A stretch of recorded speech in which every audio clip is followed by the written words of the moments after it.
Casada com um lobisomem e a sepultura embaixo da mangueira, parte 1. Gente, eu vou tentar resumir para vocês a história para não ficar enjoativa. E tudo começa mais ou menos uns 40 anos atrás, 45 anos atrás, quando a família da avó da seguidora mudou-se do Mato Grosso para cá, para o estado do Pará, para uma região aqui que é campeã aí em agropecuária. E naquela época foi um tanto difícil para a família se estabilizar naquela região, sendo que eles não eram, né, daquela região. E, gente, era o início de um sonho do pai dela. Então, eles começaram a fazer amizades ali e foi nessa época que ela conheceu o Francisco. O Francisco, então, era filho de um fazendeiro muito rico da região e, gente, ele gostou bastante da avó da seguidora, que nós chamaremos aqui de Maria. E eles começaram a conversar e as coisas foram avançando para um namoro. E pouco tempo depois, ele foi na fazenda ali, juntamente com seus pais, né? Na fazendinha ali do pai da avó da seguidora. E ele pediu ela em casamento. Então, os pais deram permissão, ficaram muito felizes, né? Afinal, seria bom para eles, porque eles estavam no início, como eu falei para vocês. Então, seria uma ajuda e tanto. Então, a cerimônia ali de noivado foi algo muito simples ali mesmo na casa grande da família do moço, né?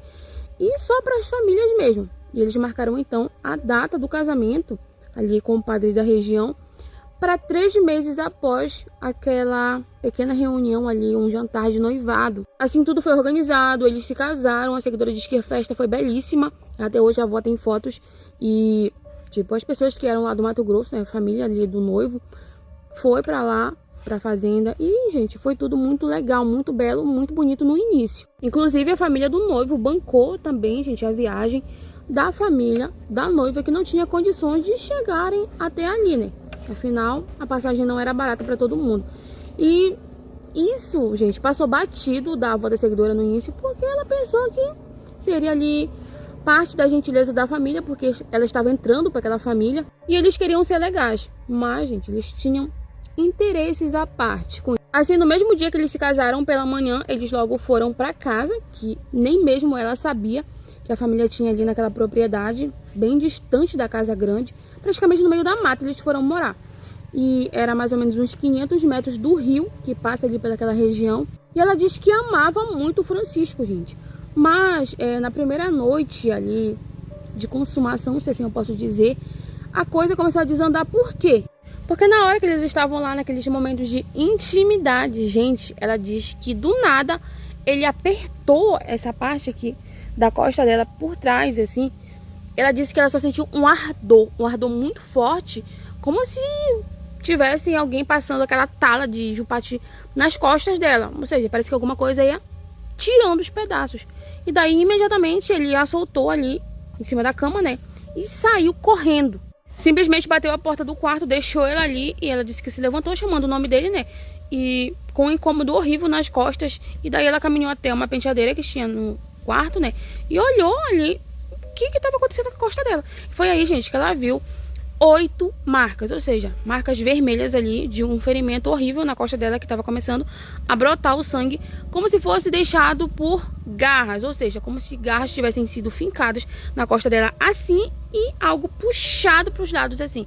E ela ficou com muita dor, sem entender o que estava acontecendo. Vestiu ali a roupa de qualquer jeito, saiu pela casa ali procurando por ele, mas não tinha ninguém. Simplesmente só havia ali os empregados, né, que dormiam na casa, que era a cozinheira, e mais um rapaz que tomava conta de alguns animais que já tinha ali. Então, creio que era um vaqueiro. Não tenho muito conhecimento na área de fazenda, gente. Então, foi aí que ela, por estar chamando por ele, né, a senhora que trabalhava na cozinha se levantou, o rapaz também, disseram para ela se deitar, que ele tinha saído. Deram ali uma desculpa esfarrapada para ela, e ela acabou voltando pro quarto.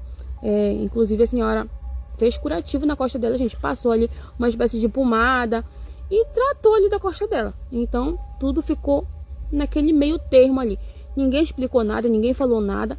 E também, gente, na manhã seguinte ele voltou completamente diferente. Era como se ele fosse outra pessoa. A avó da seguidora diz que ela ainda é viva até hoje. Ele pediu desculpas, disse que estava nervoso, inventou qualquer coisa lá e passou batido. Só que, gente, após o casamento e após a consumação, né, meio que não foi bem uma consumação, ele não parou mais de exigir com que ela tivesse intimidades com ele, ou seja, relações sexuais com ele. E isso não era só uma vez, nem duas, gente. Era praticamente uma vida de coelho, ou seja, todo o tempo. E ela disse que parecia que ele tinha uma pressa em querer engravidá-la que ela não entendia. Era como se ele almejasse aquilo ali. Então, por ter 16 anos na época, ela era bem nova, né? E ele já tinha, na época, creio que 24 a 25 anos. Ela, como esposa dele, ela gostava dele, amava ele, né? Ela começou, gente, a se empenhar também em engravidar de alguma forma. Afinal, ela queria realizar o sonho daquele homem que ela amava, até aquele momento. E assim, gente, eles seguiram tentando por algum tempo e assim ela conseguiu engravidar. E, tipo, quando ele soube que ela estava grávida, nossa, ele tratava ela como uma princesa. Mas, gente, ele não deixava ela sair para lugar nenhum. Era um cuidado excessivo, sabe?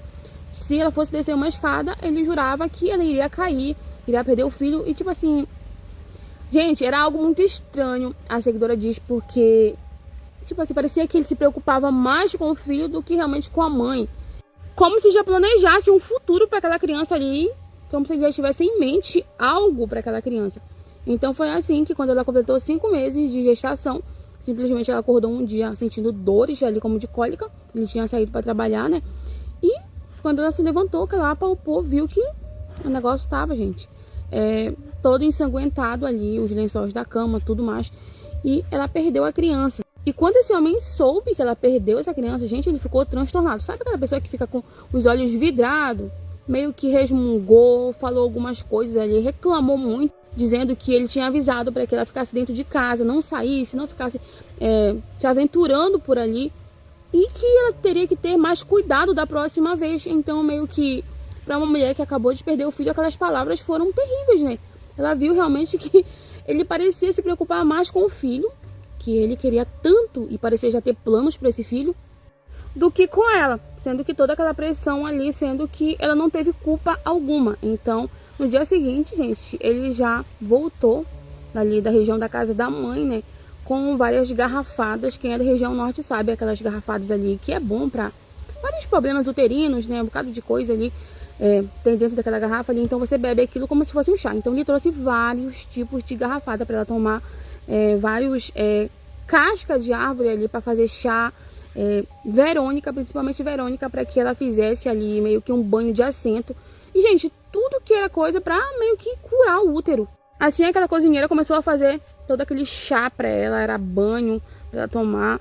E, gente, quando completou ali 40 dias, ela já voltou novamente para ativa. Como eu falei para vocês, eles viviam como coelhos, ou seja, ela voltou a tentar mais uma vez engravidar.